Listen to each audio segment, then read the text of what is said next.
नमस्कार दोस्तों, ocean network में आपका स्वागत है। एक पुरानी कहावत है, गए थे हरिभजन को ओटन लगे कपास।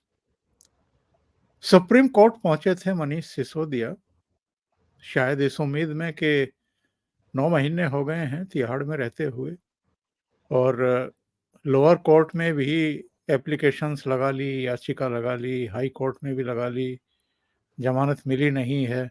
शायद सुप्रीम कोर्ट से राहत मिल जाए। लेकिन सुप्रीम कोर्ट की जो सुनवाई हुई है और बाद में इनकी जो याचिका खारिज हुई है, उसमें तो इनको लेने के देने पड़ गए। सुप्रीम कोर्ट का जो ऑब्जर्वेशन आया है, जो टिप्पणी आई है, 338 करोड़ का हस्तांतरण हुआ है। जाहिर है ईडी ने अब अरविंद केजरीवाल को भी सम्मन कर दिया है और सर जी 2 नवंबर को यानी कल ईडी के सामने प्रस्तुत होंगे। अब जो उनके संगी साथी हैं, आतिशी मारलेना से लेकर के सौरभ भारद्वाज तक, सबने पहले ही घोषणा कर दी है कि 2 नवंबर को अरविंद केजरीवाल जी गिरफ्तार हो जाएंगे। इसी तरह की घोषणा इन्होंने मनीष सिसोदिया के बारे में भी की थी। संजय सिंह के बारे में ये लोग थोड़ा सा आश्वस्त थे कि इनसे तो पूछताछ ही होगी, अभी क्या गिरफ्तारी होगी, लेकिन वो गिरफ्तारी हो गई। सवाल बहुत सारे खड़े हो रहे हैं। अरविंद केजरीवाल भी अगर जेल जाने की कतार में अब आ गए हैं, तो फिर दिल्ली में अगला चीफ मिनिस्टर कौन? मैडम सीएम क्या फुल फ्लैश सीएम बनने जा रही हैं? और उनके नाम के सामने भी एक तो मामले हैं, जैसे शीश महल के निर्माण के दौरान उनका अतिशय हस्तक्षेप, उनकी सलाहें, उस मामले में वो भी भले ही कागजों पर अभी तक एक्यूज ना हो, लेकिन संभावना और आशंका बनी हुई है। कई और सवाल हैं, उनके जवाब तलाश करने की कोशिश करेंगे। मेरे साथ बहुत ही खास मेहमान जुड़ रहे हैं, आपके चिर परिचित चेहरे, कानूनी मामलों के भी महीन जानकार और सामाजिक, आर्थिक, सांस्कृतिक सभी विषयों पर बहुत गहरी समझ और पकड़ रखने वाले सुप्रीम कोर्ट के अधिवक्ता विजय सरदाना साहब। तो विजय जी को जोड़ करके चर्चा को आगे बढ़ाते हैं। विजय जी, बहुत स्वागत है। नमस्कार। प्रणाम सर, नमस्कार। ये पहले से ही इन्होंने घोषणा करना शुरू कर दिया है कि 2 नवंबर को पूछताछ के बाद अरविंद केजरीवाल को गिरफ्तार कर लिया जाएगा। ये बहुत स्ट्रॉन्ग फीलिंग इन लोगों को आने लगती है कि अब इसकी गिरफ्तारी होगी, अब इसकी गिरफ्तारी तय है, अब इसकी भी जेल यात्रा शुरू होने वाली है। और कहते हैं कि जी हम कट्टर ईमानदार हैं, कहते हैं जी ये तो कल्पना पर आधारित घोटाला है और मोदी सरकार राजनीतिक बदले की भावना से ये सब कर रही है। आतिशी ने और सौरभ ने कल कहा कि आम आदमी पार्टी को मोदी जी खत्म कर देना चाहते हैं। क्या कहेंगे विजय जी, 2 नवंबर को क्या होगा और उसके बाद क्या होगा? ओंकार जी, सबसे पहले आपके सभी दर्शकों को मेरा प्रणाम। जी नमस्कार। सर, सबसे इंपॉर्टेंट चीज ये है कि एक कहावत है, पूत के पांव पालने में समझ में आ जाते हैं। तो इनको तो पता है कि इन्होंने क्या घोटाला किया है, और इनको ये बात भी समझ में आ रही है कि इनकी चोरियां पकड़ी गई हैं। अब जब घोटाला हुआ है, चोरियां पकड़ी गई हैं, लोअर कोर्ट से किसी को भी बेल नहीं मिली, हाई कोर्ट में भी बेल नहीं मिली, अब सुप्रीम कोर्ट में भी बेल नहीं मिली, तो इतने पढ़े लिखे तो ये हैं कि ये मतलब निकाल सकते हैं कि आरोप गंभीर हैं और जो प्रमाण है, साक्ष्य हैं, एविडेंस हैं, वो इनके खिलाफ है। क्योंकि बड़े से बड़ा वकील, महंगे से महंगा वकील भी इनकी जान नहीं बचा पा रहा है। तो इसका मतलब ये है कि समस्या गंभीर है। ये बात इनको समझ में आती है। ये तो पढ़े लिखे लोग हैं ना सर। अनपढ़ आदमी होता तो हम भी मान लेते कि यार ये जबरदस्ती क्यों घबरा रहा है। लेकिन ये घबरा नहीं रहे हैं, इनको पता है कि ये होना है। अब कोशिश इस बात की है कि इस जो दिल्ली की कुर्सी और आम आदमी पार्टी का जो संगठन है, इसके शीर्ष पे कौन बैठेगा। अब झगड़ा इस बात का है, तो अंदर ही अंदर एक हिसाब से तो कई लोग खुश भी हो रहे होंगे कि चलो अब हमारी प्रमोशन का टाइम आ रहा है। पहले हम कार्यकर्ता थे, फिर हम मंत्री बने, अब शायद लॉटरी लग गई तो चीफ मिनिस्टर भी बन जाएंगे। तो ये एक स्थिति है, और दिल से तो ये दुआ करते ही हैं कि अरेस्ट हो, क्योंकि अगर ये आगे से रास्ता साफ होगा तो हमारी तरक्की होगी। तो ये स्थिति है सर। और जहां तक बात है कि इनको पहले पता लग जाता है, बिल्कुल पता लग जाता है, क्योंकि कांड ही ऐसे किए हैं। और बार बार ये कहना कि मोदी साहब ये कर रहे हैं, मोदी साहब वो कर रहे हैं, अरे भाई सुप्रीम कोर्ट ने तुम्हारी जमानत रद्द कर दी, नहीं सुनवाई हुई, बड़े से बड़ा वकील कन्विंस नहीं कर पा रहा है, इसमें मोदी कहां से आ गए। मोदी ने बोला था कि आप नई लीकर पॉलिसी लाओ, मोदी ने बोला था कि 5 से 12% कमीशन करो, मोदी ने बोला था कि ये सारा खेल खेलो, मोदी ने तो जो तुम्हें ब्यूरोक्रेट्स दिए थे उन्होंने तो तुमको सही एडवाइस दी थी। अगर आप उस कमेटी को देखें, जिनकी ब्यूरोक्रेट्स की कमेटी की एडवाइस अगर ये मानी होती तो आज ये झगड़े में नहीं फंसते, आज जेल जाना नहीं पड़ता। लेकिन ये तो जरूरत से ज्यादा ईमानदार लोग हैं, इनको तो आम आदमी की भाषा और लॉजिक तो समझ में आता नहीं, अधिकारियों की भाषा इनको समझ में नहीं आई, रिटायर्ड चीफ जस्टिस की इन्होंने ओपिनियन ली, वो इनको समझ में नहीं आई, पुराने सॉलिसिटर जनरल की इन्होंने ओपिनियन ली, इनको वो बात समझ में नहीं आई। तो इनको तो किसी की बात समझ में आती ही नहीं, क्योंकि लालच के आगे आंखों पे इतना पर्दा पड़ गया था कि इनको सही और गलत में फर्क ही समझ में नहीं आ रहा था। और वही चीज आज जब सुप्रीम कोर्ट कह रहा है कि भाई तुम कुछ भी बोलो, घपला तो किया है, और बाकी किस किस के खाते में कितना कितना गया है ये काम अब जांच का है, वो जांच एजेंसी करेगी। लेकिन जो खेल तुमने खेला है वो हमें दिख रहा है, और अब यहां से आगे हम तुम्हारी बात को मानने को तैयार नहीं है, इसलिए थोड़े दिन आप सरकारी मेहमान बन के तिहाड़ जेल में आराम फरमाए। तो ये बात सुप्रीम कोर्ट ने भी कह दी। विजय जी, 2 चीज़ें समझाइए दर्शकों को। एक तो ये 338 करोड़ की फिगर कैसे सामने आई है? अभी तक जो हम लोगों को सूचनाएँ मिल रही थी, वो थी कि दक्षिण की किसी कंपनी से, पार्टी से 100 करोड़ रुपया पकड़े गए और वो पंजाब में और गोवा में खर्च किए गए। लेकिन 338 करोड़ रुपए का हस्तांतरण अगर सुप्रीम कोर्ट के सामने एजेंसी ने रखा है, तो ये बड़ी बात है। नंबर 2, ये आतिशी मारलेना और सौरभ भारद्वाज का नाम भी आ रहा है कि ये भी इसमें इन्वॉल्व थे।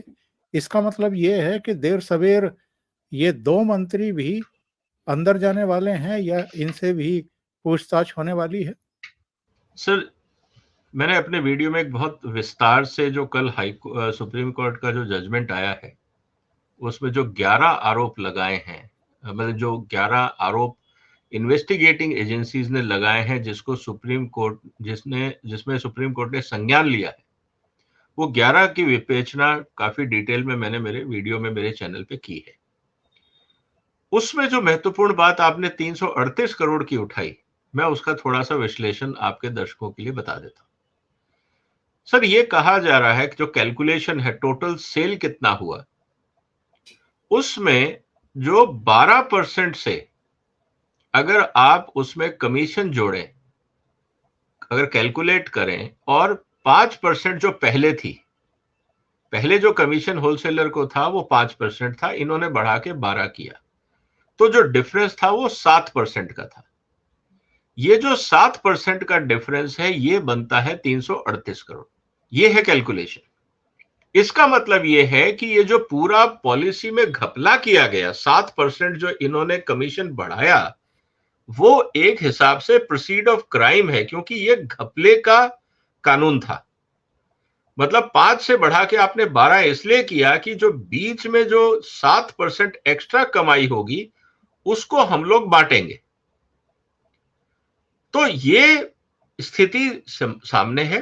तो सुप्रीम कोर्ट ने यह संज्ञान लिया जब इन्वेस्टिगेटिंग एजेंसीज ने कहा कि ये जो 7% जो एडिशनल इन्होंने कमीशन दिया होलसेलर्स को, वो बनता है 338 करोड़। अब इसी का बंदरबाट होना था एक हिसाब से, क्योंकि 5% तो इनको सरकार को दिखाना ही था, नहीं तो सारा भी खा सकते थे कि भाई इनको ये भी तो दिखाना था कि हमने, सरकार ने कोई नुकसान नहीं उठाया है। तो 5% मान लीजिए इन्होंने जो भी पुराना इनका हिसाब किताब था वो जमा कराना था, जैसा भी था। तो जो एडिशनल 7% है, बिकॉज ऑफ पॉलिसी जो गेन हुआ है, जो फायदा, एडिशनल फायदा हुआ है, वो है 338 करोड़। तो ये है सर कैलकुलेशन। इसका मतलब 1% का मतलब हुआ करीब 48 करोड़, या रफली हम कहें। और ये जो 338 करोड़ है, ये मात्र 10 महीने की कमाई है। तो आप अगर ऑन एन एवरेज 50 करोड़ रुपए भी मान लीजिए अगर लगा रहे हैं, 8 महीने के करीब कमाई है। और अगर इन्होंने 12 महीने ये खेल खेला होता तो करीब ये 600 करोड़ बनते एडिशनल। और अगर ये एडिशनल 600 करोड़ बनते तो आप समझ लीजिए कि 300 करोड़ का बंटवारा था। 300 करोड़ व्यापारी वर्ग रखता, जो इनका साउथ का ग्रुप है वो रखता, और 300 करोड़ रुपए सालाना केजरीवाल साहब को पॉकेट मनी मिलती। यानी कि इनडायरेक्टली अगर मैं ये कहूं कि 300 करोड़ का मतलब, और बाकी भी तो काम करे होंगे, तो रोज का 1 करोड़ रुपए का पॉकेट मनी केजरीवाल साहब को इस लीकर पॉलिसी से मिलता ऑन एन एवरेज। ये था पूरा खेल। क्योंकि इसमें जिस तरह से खेल खेला गया था, इसमें जो लाइसेंस फी थी वो मात्र 5 करोड़ रुपए थी, इररिस्पेक्टिव ऑफ कि आपकी सेल कितनी है। इसका मतलब ये था कि जो कार्टेल बना था इस व्यापारी वर्ग का, मान लीजिए कि आज कोई शराब 100 रुपए बोतल है, कल को वो उसको अगर 150 भी कर देते तो उस पर 12% कमीशन बनता।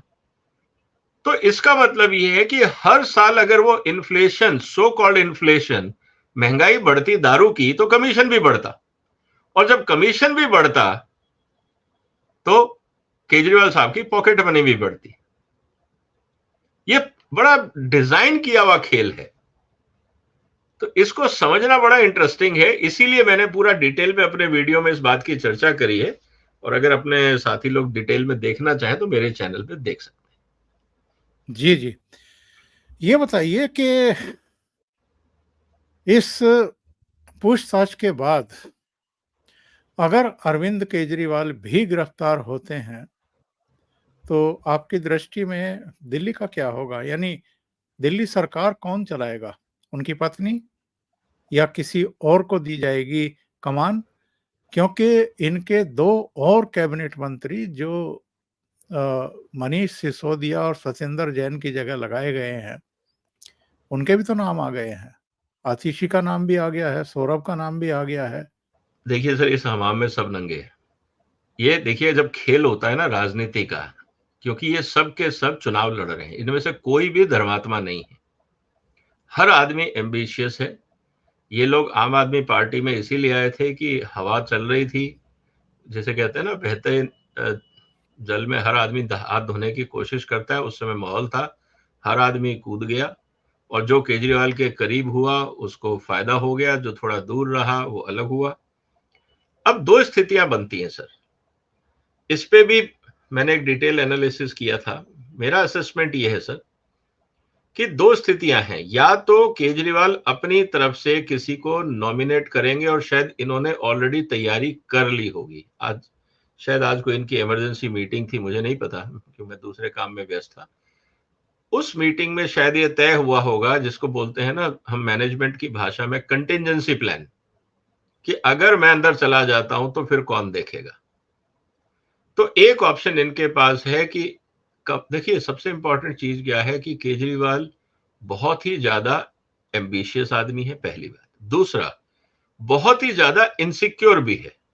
और 3 चीजें जो इस आदमी के लिए घातक हो रही हैं, एक इसकी इनसिक्योरिटी, दूसरा इसका हाई एम्बिशन, और तीसरा इसका इनकॉम्पिटेंसी।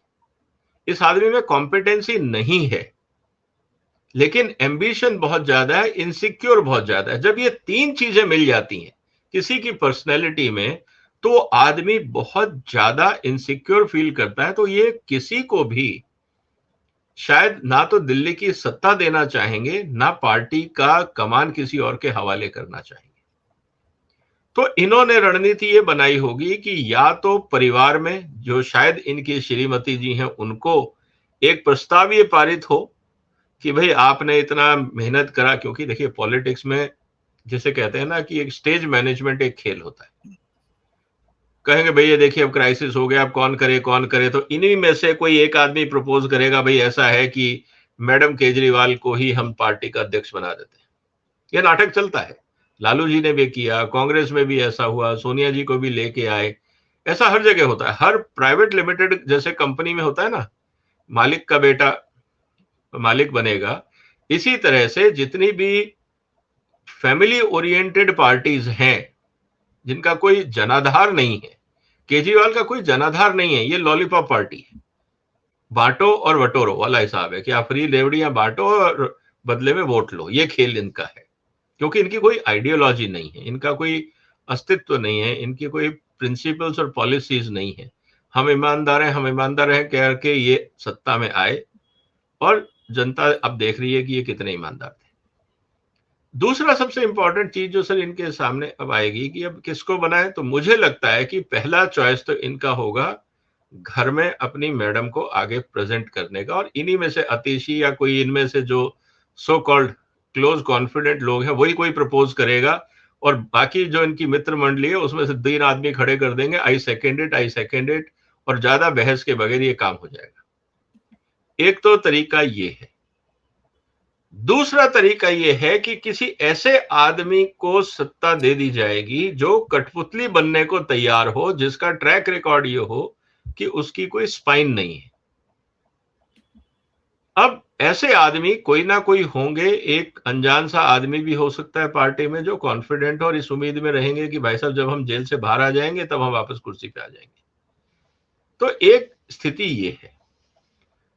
मुझे ये लगता है कि अगर ऐसा होता है तो जो आम आदमी में आज भी कुछ सेंसिबल लोग हैं, जिसमें अगर मैं ये कहूं कि आम आदमी पंजाब शायद अपने आप को धीरे से अलग कर ले आम आदमी दिल्ली से, तो ये वहां से अपने आप को स्प्लिट करके आम आदमी पंजाब करके एक सेपरेट ग्रुप बन सकता है कि हम इन जोकरों के साथ नहीं रहेंगे, हम अपना रीजनल पार्टी आम आदमी पंजाब के नाम से हम रजिस्टर कर लेंगे और आगे बढ़ेंगे। क्योंकि जिस तरह से आम आदमी पार्टी खासकर भगवंत मान और सेंट्रल गवर्नमेंट के बीच में जो कई मुद्दों पे तालमेल बढ़ रहा है, और उसमें फिर सेंट्रल गवर्नमेंट की तरफ से इनको सपोर्ट मिल सकता है कि आप राज्य संभालिए, क्योंकि इस समय बीजेपी को कोई खतरा नहीं है पंजाब में, क्योंकि बीजेपी का भी बेस नहीं है। तो वो आम आदमी पार्टी को डिस्टेबलाइज करने में बीजेपी को कोई इंटरेस्ट नहीं होगा, क्योंकि अल्टरनेट रूप में या तो कांग्रेस आ जाएगी या अकाली दल आएगी, और दोनों के साथ बीजेपी का गठबंधन बीजेपी के लिए नुकसानदायक है, ना हो सकता है। अकाली के साथ बना सकते हैं, लेकिन अकाली का जो ट्रैक रिकॉर्ड और जो इमेज खराब हुई है, मुझे नहीं लगता कि बीजेपी वापस वो गलती दोहराना चाहेगी, क्योंकि वो तो पहले से ही अकाली दल से अलग होना चाहते थे। तो जब अकाली दल ने बीजेपी का साथ छोड़ा तो this was like a blessing in disguise, वो एक वरदान की तरह बीजेपी के सामने आया। तो बीजेपी का प्रयास ये होगा कि अगले 3-4 साल तक भगवंत मान को आप सत्ता में रहने दें और अपनी अब पार्टी का संगठन मजबूत करना शुरू करें, क्योंकि भगवंत मान अब बीजेपी को नहीं काटेगा। तो ये एक रणनीति ये दिख रही है कि पंजाब सेपरेट होगा, बाकी जगह इनके एमएलए वो अपना अपना ग्रुप बना के सेपरेट रजिस्टर हो जाएंगे वहां पे, जिसको हम ये कह सकते हैं कि जिसको हम पार्टी बदलने का जो खतरा है वो नहीं होगा, क्योंकि वहां थोड़े थोड़े 4-4, 5-5, 6-6, 10-12 एमएलए होंगे, वो अपना अपना ग्रुप बना के सेपरेट रजिस्टर कर लेंगे। समस्या आएगी दिल्ली को लेके, और दिल्ली में प्रायोरिटी होगी मैडम। अगर मैडम तैयार नहीं होती हैं तो कोई ऐसा इंसान जो एम्बिशन रहित हो, जो केजरीवाल के एहसानों तले हो कि भाई ठीक है आप कह रहे हो तो मैं करूंगा, जब केजरीवाल साहब कहेंगे, मतलब खड़ाऊ रख के राज करने वाली बात। तो ऐसा उनको व्यक्ति चाहिए जो खड़ाऊ रख के राज करे। तीसरी बात यह है कि मुझे नहीं लगता कि किसी आदमी को या किसी एम्बिशियस पॉलिटिशियन को यह सत्ता देंगे, क्योंकि फिर वो केजरीवाल को घुसने नहीं देगा। तो हो सकता है किसी महिला को ये जिम्मेवारी दें, अगर परिवार की महिला नहीं तो कोई और महिला, जो केजरीवाल के खड़ाओं का ध्यान रख सके। तो ये बात अब मेरे को समझ में आ रही है, बाकी तो अब अंदर की बात है, वो जब होगा तब हमारे सामने आएगी। 30 अप्रैल को यानी सोमवार को 2 बातें हुई। एक तो सुप्रीम कोर्ट का ऑब्जर्वेशन, मनीष सिसोदिया की जमानत याचिका खारिज, और एजेंसियों को ये कहना कि 8 महीने में ये औपचारिकता ट्रायल वगैरह जो है पूरा करिए। ये एक पार्ट। सेकंड पार्ट, ईडी का सम्मन का नोटिस मीडिया में सामने आया कि 2 नवंबर को अरविंद केजरीवाल को तलब कर लिया है अगली पूछताछ के लिए। इन दोनों घटनाओं के आलोक में विजय जी, क्या हम ये मान करके चलें कि अब आम आदमी पार्टी का वजूद ही खतरे में आ गया है? क्योंकि ऑलरेडी इनके 3 साथी अंदर जा चुके हैं। अरविंद केजरीवाल पर भी तलवार लटक गई है। ये भी जानते हैं, हम भी और आप भी जानते हैं, जितना अब तक ईडी के काम करने का तौर तरीका हम लोगों ने देखा है अलग-अलग राज्यों में भी। ऐसे में एक तो आम आदमी पार्टी का वजूद, नंबर 2 इनका राजनीतिक करियर, चाहे मनीष सिसोदिया हो, सत्येंद्र जैन हो, अरविंद केजरीवाल हो, संजय सिंह हो, और जिन 2 और के नाम आ रहे हों वो हों, क्योंकि अगर इनको 2 या 2 से अधिक साल की सजा हो गई, गंभीर आरोप हैं। और ये तो अभी एक केस है। शीश महल से लेकर के बस खरीद, कॉलेजेस में, स्कूलों में जो रूम का निर्माण हुआ है वो है, एडवर्टाइजमेंट का मामला है, सतर्कता विभाग में जो इन्होंने चालाकी दिखाने की कोशिश की थी रात्रि में जाकर के, वो भी केस है, कई और केस हैं। अनवरत ये अब मुकदमेबाजी का सामना करेंगे, इनकी गिरफ्तारियां होंगी, ये अंदर रहेंगे। तो क्या मान लें आम आदमी पार्टी का और इनका राजनीतिक कैरियर और वजूद अब खतरे में है? बिल्कुल सर, काफी हद तक वही लग रहा है। देखिए, 2-3 बातें कही हैं सुप्रीम कोर्ट ने। सबसे पहले तो अगर हम थोड़ी और डिटेल में जाएं, करीब 294 विटनेस हैं जो सीबीआई के पास हैं, और करीब 31,000 पेजों की, अगर मैं ये कहूं 31,000 पन्नों की चार्जशीट है सीबीआई की। इसी तरह से ईडी के पास करीब 162 विटनेस हैं और करीब 25,000 पेज का, जिसको वो बोलते हैं प्रोसिक्यूशन कंप्लेंट, वो उनके पास है। इसी मुद्दे को लेके जब मनीष सिसोदिया के वकील अभिषेक मनु सिंघवी ने कहा था कि सर ये इतने सारे विटनेस, इतने सारे कागज, ये तो कई साल चलेगा केस, तो तब तक क्या मनीष सिसोदिया जेल में रहेगा? उसको बेल नहीं मिलनी चाहिए? तब सुप्रीम कोर्ट ने यह कहा था कि देखिए, आप अगले 6 से 8 महीने में इस केस को खत्म करिए, स्पीड बढ़ाइए, नहीं तो हम 3 महीने बाद इस सिचुएशन को रिव्यू करेंगे और अगर हमें लगेगा कि संतोषजनक प्रगति नहीं है, तो हम मनीष सिसोदिया की बेल पे दोबारा सुनवाई कर सकते हैं और बेल दी जा सकती है। क्योंकि अगर आप 10 साल तक मान लीजिए इन्वेस्टिगेशन ही करते रहेंगे, चार्जशीट फाइल नहीं कर रहे, तो क्या हम एक व्यक्ति को बगैर आरोपी उसको जेल में थोड़ी रखा जा सकता है? बात भी सही है, सुप्रीम कोर्ट वाज राइट। इसीलिए अब दबाव पड़ा है इन्वेस्टिगेटिंग एजेंसीज को अगले 6 से 8 महीने में अपना फैसला, मतलब पूरी रिपोर्ट सबमिट करने का, भी डिटेल इन्वेस्टिगेशन। इसका मतलब ये है 6 से 8 महीने का मतलब है अप्रैल और जून के बीच में, यानी कि जब नेशनल इलेक्शन चल रहे होंगे उस समय ये स्टोरी भी चल रही होगी कि मनीष सिसोदिया और केजरीवाल और इनके केसेस में क्या डेवलपमेंट हो रहा है, पुलिस और या जो इन्वेस्टिगेटिंग एजेंसीज है वो क्या कर रही। अब सवाल ये है कि अगर इनको पुख्ता सबूत मिल जाते हैं तो 6 महीने में कोई मुश्किल नहीं है इन्वेस्टिगेटिंग एजेंसीज को प्रूव करना, क्योंकि सब कुछ तो डिजिटल फुटप्रिंट है। इनको तो क्रॉस एग्जामिनेशन करवाना है, क्रॉस एग्जामिनेशन होगा, अगर उसमें तथ्य सामने आ जाते हैं, ये अपनी इन्वेस्टिगेटिंग रिपोर्ट सुप्रीम कोर्ट या हाई कोर्ट या लोअर कोर्ट, जहां पे भी इस समय ट्रायल्स चल रही हैं, अलग अलग जगह पे जो जो मुद्दे उठाए गए हैं, खासकर ट्रायल कोर्ट में सबसे पहले ये जाके सीबीआई वाले अपनी रिपोर्ट फाइल कर देंगे, और वहां पे अगर सजा हो जाती है तो फिर वही दोबारा अपील का मौका है, फिर ये हाई कोर्ट जाएंगे, हाई कोर्ट में रिलीफ नहीं मिलेगा तो सुप्रीम कोर्ट जाएंगे। तो मुझे लग रहा है कि सर अगले 6 महीने तो इनको रोज दौड़ना पड़ेगा, क्योंकि रोज कहीं ना किसी जगह कोई इनसे चार्जशीट होगी, कहीं कोई एफिडेविट मांगा जाएगा, कहीं कुछ और होगा, वकीलों की ब्रीफिंग चलेगी, क्योंकि 294 लोग अगर हैं, अगर सर मैं दिन में 2 आदमी, मतलब 300 भी करूं, दिन में अगर मैं 2 आदमी भी विटनेस एग्जामिनेशन करता हूं, उनकी रिपोर्ट मेरे पास आती है, तो आप समझिए काम कितना है मेरे पास। Total 300 plus 162, 462। अभी तो ये है जो इनिशिएशन है। अब केजरीवाल साहब जब हाजिर होंगे तो उनकी भी एक चेन ऑफ कमांड होगी कि किस किस के कौन कौन क्या क्या बात करते थे। उनके ड्राइवर को बुलाया जाएगा, उनके माली को बुलाया जाएगा, चौकीदार को बुलाया जाएगा कि भाई साहब कहाँ गए थे। फिर हो सकता है कि ये जब इलेक्शन कैंपेन में गए थे तो साथ में कौन था, हो सकता है भगवंत मान को भी बुलाया जाए कि भाई आप लोग ये गोवा में साथ साथ घूम रहे थे, क्या ऐसा हुआ था, नहीं हुआ था, आप भी अपने कुछ एक्सपीरियंस शेयर करिए कि कहाँ कहाँ क्या क्या चाय पी थी। तो ये सब चीजें सामने आएंगी। तो अभी ये मुझे लग रहा है कि ये करीब 500 विटनेसेस एक हिसाब से एग्जामिन होंगे, छोटे बड़े 500 विटनेस अगर एग्जामिन होते हैं, और दिन में अगर मैं 5 विटनेस की भी स्टेटमेंट लेता हूं, तो सर 100 दिन तो यही हो गए। 100 दिन का मतलब है 3 महीने तो यही हो गए।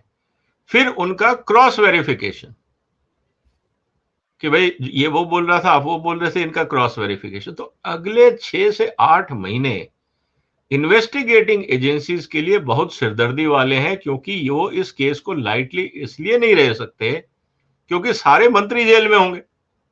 पूरी टेक्निकली ये पूरी कैबिनेट जेल से ऑपरेट करेगी।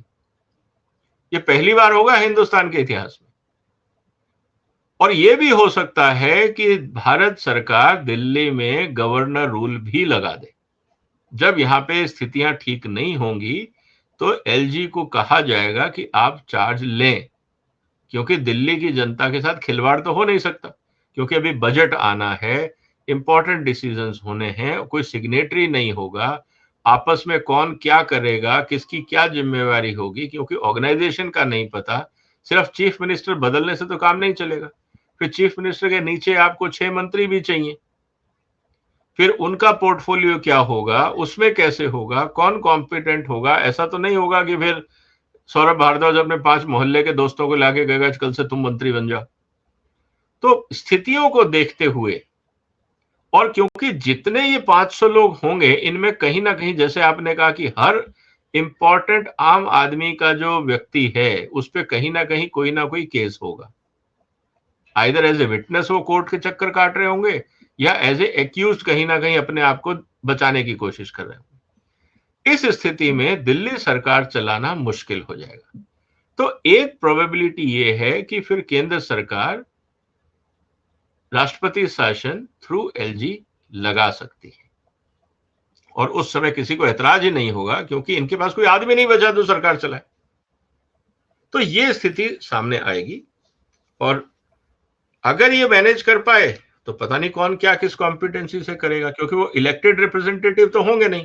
क्योंकि मान लीजिए कि मिसेस केजरीवाल भी अगर सीएम बनती हैं तो 6 महीने में उनको भी चुनाव लड़ना पड़ेगा, और अगर वो चुनाव के लिए कोई संगठन ही नहीं रहा तो इसका मतलब किसी ना किसी को रिजाइन करना पड़ेगा एमएलए सीट से। फिर कौन रिजाइन करेगा?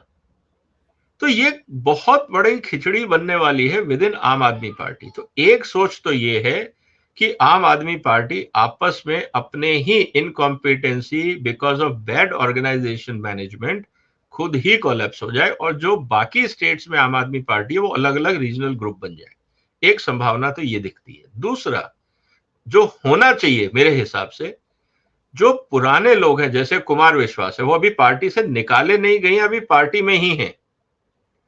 कुमार विश्वास जैसे लोगों को, जो थोड़े बहुत इंटेलेक्चुअल इस समय साइडलाइन हो गए हैं, तो कुमार विश्वास जैसे लोगों को थोड़ा इनिशिएटिव लेके लोगों को इकट्ठा करना पड़ेगा, जो इंटेलेक्चुअल ग्रुप है, सेंसिबल लोग हैं, सीनियर लोग हैं, एक्सपीरियंस लोग हैं, कॉम्पिटेंट लोग हैं, इनको बुला के तुरंत एक इमरजेंसी मीटिंग कॉल करनी पड़ेगी और उसमें प्रपोज करना पड़ेगा कि आम आदमी की तरफ से सीएम कैंडिडेट कौन होगा। तब शायद ये पार्टी और दिल्ली सरकार बच जाए, क्योंकि वहां पे फिर थोड़ा सा एक कंफर्ट फैक्टर जनता को भी होगा, कार्यकर्ताओं को भी होगा। अदरवाइज अगर केजरीवाल का बस चलेगा तो ये अपने 15-20 जो मित्र मंडली है उन्हीं में से ही किसी ना किसी को चिपकाने की कोशिश करेगा और उससे पार्टी में भी अराजकता फैलेगी, वहां पे भी विद्वेष होगा और जिन लोगों को ये लेके आएंगे सत्ता में उनको भी देखना पड़ेगा कि उन पे तो केसेस नहीं चल रहे, नहीं तो पता लगा कि आपने नया मंत्री बना दिया और 2 महीने बाद वो भी जेल में चला गया। तो ये कहीं जिसे कहते हैं ना म्यूजिकल चेयर बन के ना रह जाए।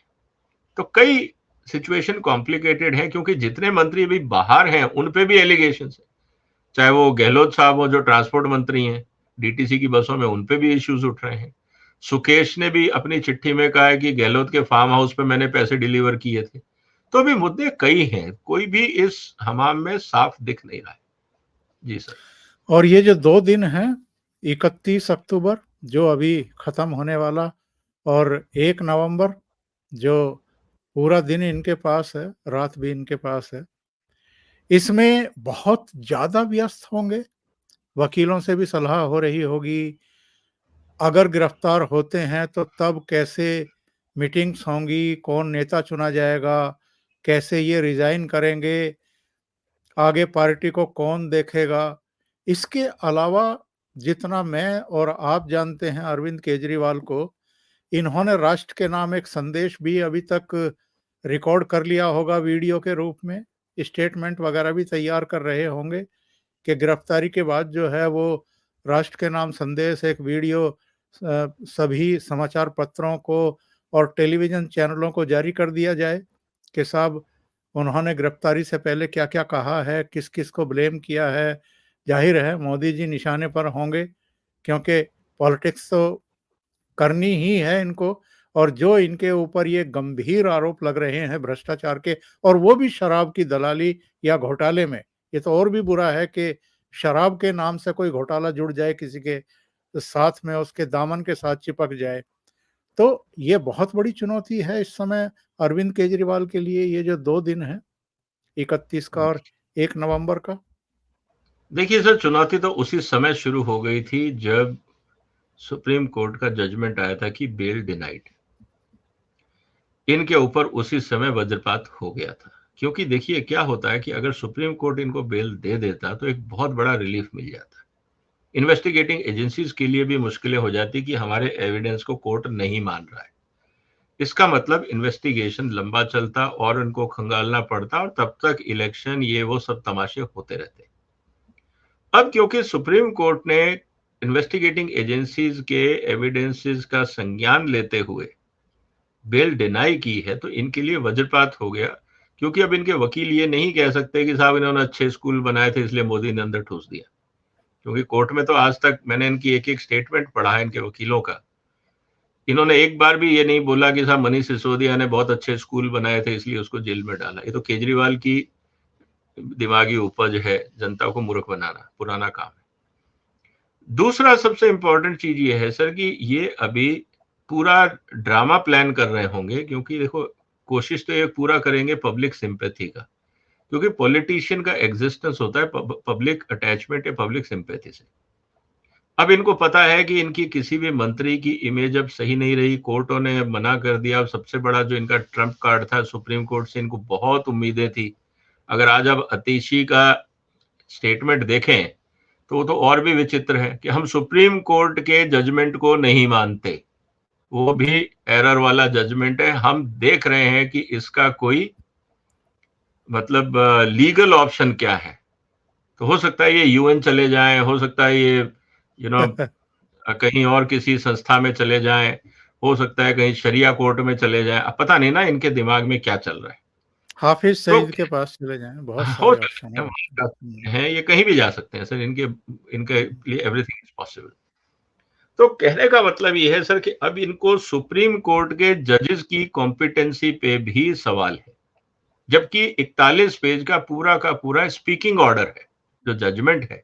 और मैंने इस पूरे जजमेंट के 41 पेज पढ़े हैं, अंडरलाइन किए हैं, मेरी टेबल पे पड़ा है, क्योंकि आपको पता है मैं पूरा होमवर्क डिटेल में करता हूं जब भी करता हूं। तो इनको ये भी समझ में नहीं आ रहा है कि किसके लिए क्या बोलना है। तो एक स्थिति तो ये हो गई। अब ये होगा 2 तारीख को, आप देखिएगा, ये 11-12 बजे इनको जब भी पहुंचना होगा पूरा तमाशा होगा। अभी केजरीवाल के यहाँ पे पूरी मित्र मंडली इकट्ठी होगी, फिर ये कहेंगे यार एक बड़ा जलसा करो, जैसे कि ये शहीद होने जा रहे हैं पता नहीं कहाँ। तो फिर केजरीवाल के घर के सामने जमावड़ा इकट्ठा होगा, कुछ लोग वहां नाटकबाजी करेंगे, रोएंगे धोएंगे, देखिए मोदी ये मोदी वो, तो पूरा तमाशा होगा, हाय हाय मोदी वगैरह वगैरह नाटक करेंगे। फिर ये जाएंगे राजघाट, महात्मा गांधी से कहेंगे देखिए हमारी दारू पॉलिसी के चक्कर में हमको जेल में डाला जा रहा है। वो महात्मा गांधी को समझाएंगे कि दारू पॉलिसी कितनी अच्छी थी। आप चुप क्यों हैं, मोदी जी को क्यों नहीं समझाते? हाँ, तो देखिए हम तो आप ही के कदमों पे चल रहे थे, हम तो आप ही के अनुयायी हैं, हम भी दारू पिला रहे थे, आपने भी कहा था दारू अच्छी चीज है, तो वो बात अलग है। अब ये सब तमाशे होंगे और फिर ये जुलूस और रैली के रूप में ये निकलेंगे। अल्टीमेटली इनको ये पता है कि ये सब नाटकबाजी, दिल्ली पुलिस को भी पता है, इन्वेस्टिगेटिंग एजेंसीज को भी पता है, हर आदमी को पता है कि ये ड्रामा होगा। और जब ड्रामा होगा तो फिर एक उससे पहले प्रेस कॉन्फ्रेंस भी होगी, फिर जो आपने कहा कि वीडियो भी होगा, फिर अरेस्ट होने के बाद एक रिटर्न स्टेटमेंट भी जारी होगा, वो एडवांस में लिख के दिया गया होगा। ये पूरा तमाशा होगा। फिर एक return statement, signed document as a press release भी शायद निकलेगा। तो ये सब खेल करेंगे, ये पुरानी कहानी है, ये स्क्रिप्ट इनकी बनी हुई है, लिखी हुई है। अब ये ड्राफ्टिंग चल रही होगी कि कौन कितनी अच्छी अंग्रेजी हिंदी लिख सकता है, बड़े बड़े शब्दों का इस्तेमाल किया जाएगा, देशभक्ति की बात की जाएगी, ईमानदारी के कसीदे पढ़े जाएंगे। वो बात अलग है कि सुप्रीम कोर्ट वो सुनने को तैयार नहीं, हाई कोर्ट उनकी ईमानदारी पे क्वेश्चन उठा रहा है, लोअर कोर्ट उठा रहा है। तो ये तो सर अब आने वाले जो 1 हफ्ता है, खासकर अगले 2-3 दिन, ये तो दिल्ली में नाटक मंडली का प्रोग्राम होगा, आप और हम देखेंगे। और जैसे संजय राउत, जैसे मनीष सिसोदिया, जैसे संजय सिंह घर से निकलने से पहले अपने माता-पिता के पैर छू रहे थे, कुछ वैसा ही अरविंद केजरीवाल के भी हमें दृश्य देखने को मिलेंगे? वो नहीं मिलेंगे सर, क्योंकि केजरीवाल साहब को डर ये है कि वो शीश महल के अंदर कोई नहीं घुसना चाहिए। देखिए इनकी मजबूरी क्या है सर, ये अपने अगर माता पिता की चरण से वंदना करते हुए दिख गए तो इसका मतलब कैमरेमैन को सबसे पहले तो शीश महल में घुसना होगा। तो लोग इनके ऊपर से ज्यादा वो खींच रहे होंगे शीश महल के पर्दे, कांच, टॉयलेट, बाथरूम, उनके फोटो। वो पहला मौका होगा कि शीश महल एक्सपोज कैसे किया जाए। तो अब धर्म संकट ये है कि अगर मैं अपने वैल्यू सिस्टम और कल्चर की नुमाइश करना चाहता हूं तो मुझे या तो माता पिता को सड़क पे गेट तक लाना पड़ेगा और फिर मैं पब्लिकली गेट पे पैर छूऊंगा ताकि शीश महल में लोग ना घुसे।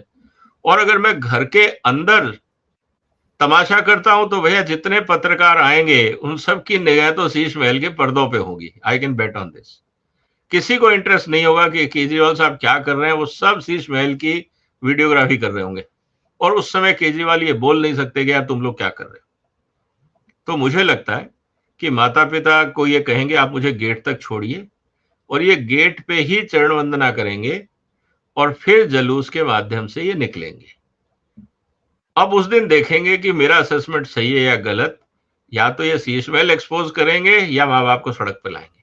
अब देखना ये कि क्या होने वाला। अंतिम प्रश्न, कभी इन्होंने ये नहीं सोचा कि जो कुछ आप ये कर्मकांड कर रहे हैं, पाप कर रहे हैं, अपराध कर रहे हैं, ये भुगतना पड़ेगा? या बहुत चतुर सुजान बने हुए थे, श्याणे बने हुए थे कि मेरे पास तो कोई मंत्रालय है नहीं, मेरे तो कहीं साइन है नहीं, फंसेंगे तो वो, सूली पर चढ़ेंगे तो वो, मुझे खरोंच नहीं आएगी। मेरे विचार से इतने मूर्ख तो ये नहीं रहे होंगे, कहीं न कहीं दिमाग में ये बात तो आती होगी कि जवाबदेही और ज़िम्मेदारी कहीं न कहीं मेरी भी फिक्स तो होनी है। सर इसमें 2 स्थितियां हैं। इस बार ईडी ने इनको बुलाया, सीबीआई ने नहीं बुलाया। और ईडी तब बुलाती है जब मनी लॉन्ड्रिंग का केस होता है। तो इनको चाहिए सीएम रहें या ना रहें, इनको करप्शन के इन्वेस्टिगेशन के लिए नहीं बुलाया जा रहा है।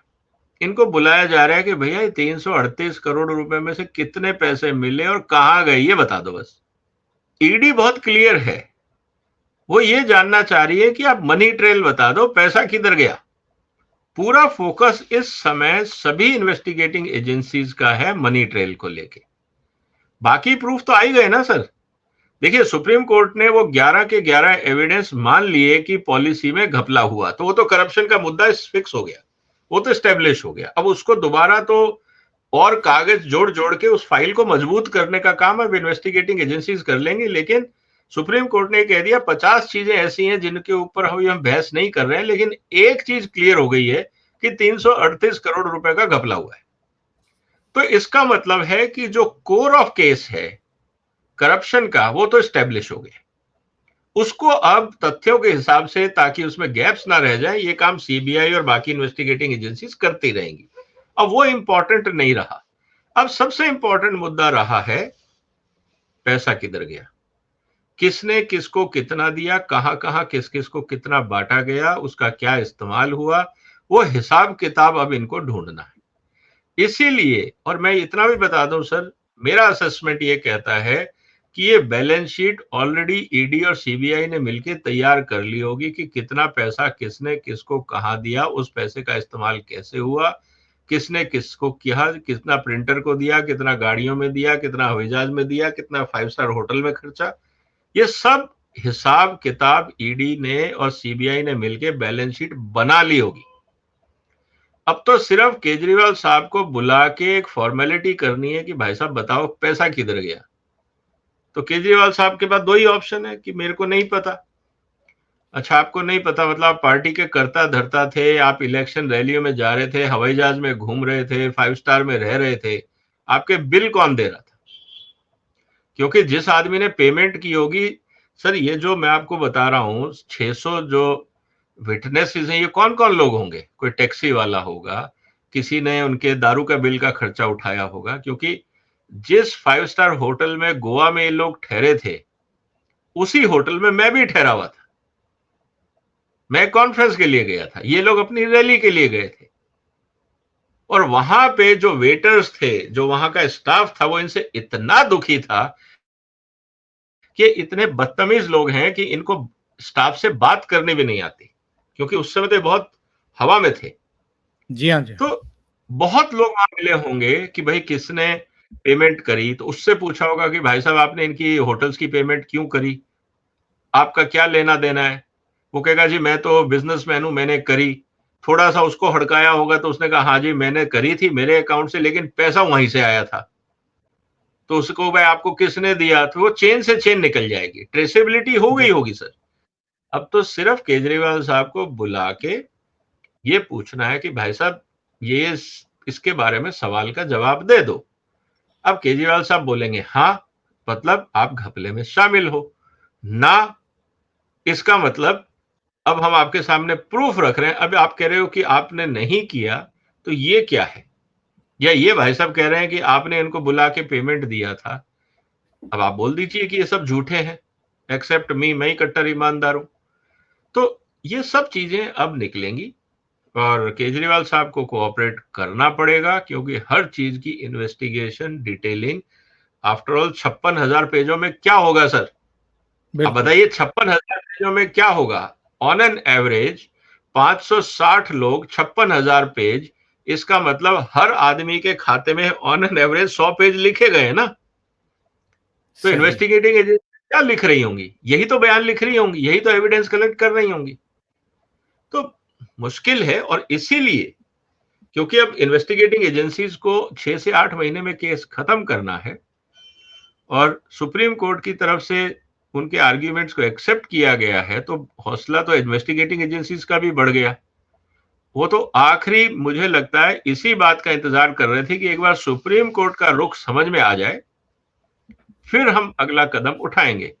तो जैसे ही सुप्रीम कोर्ट ने ग्रीन सिग्नल दिया कि भाई हम बेल डिनाई करते हैं इसका मतलब एविडेंस वैलिड हो गए, और जब एविडेंस वैलिड हो गए तो क्रैकडाउन शुरू करो।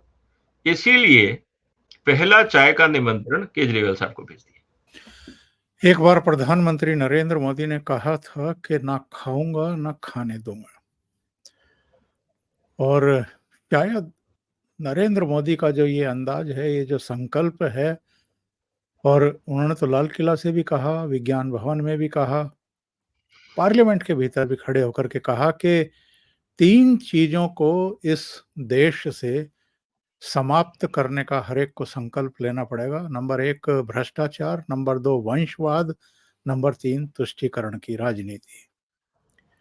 और शायद ममता बनर्जी से लेकर के उद्धव ठाकरे, अरविंद केजरीवाल से लेकर के लालू का पूरा कुनबा, कांग्रेस से लेकर के तमाम दूसरे दलों के नेता जिन पर भ्रष्टाचार के संगीन आरोप हैं और जिनके खिलाफ जांच पड़ताल चल रही है, वो घड़ी की चौथाई में प्रधानमंत्री पद से नरेंद्र मोदी को इसीलिए हटाना चाहते हैं कि ये रहेंगे तो हमें चैन से जीने नहीं देंगे और सोने भी नहीं देंगे, खाने भी नहीं देंगे, पीने भी नहीं देंगे। बहुत-बहुत धन्यवाद विजय जी, जुड़ने के लिए और इतने महत्वपूर्ण मुद्दे पर अपने विचार रखने के लिए। Thank you so much. नमस्कार। नमस्कार सर, प्रणाम, वंदे मातरम। वंदे मातरम।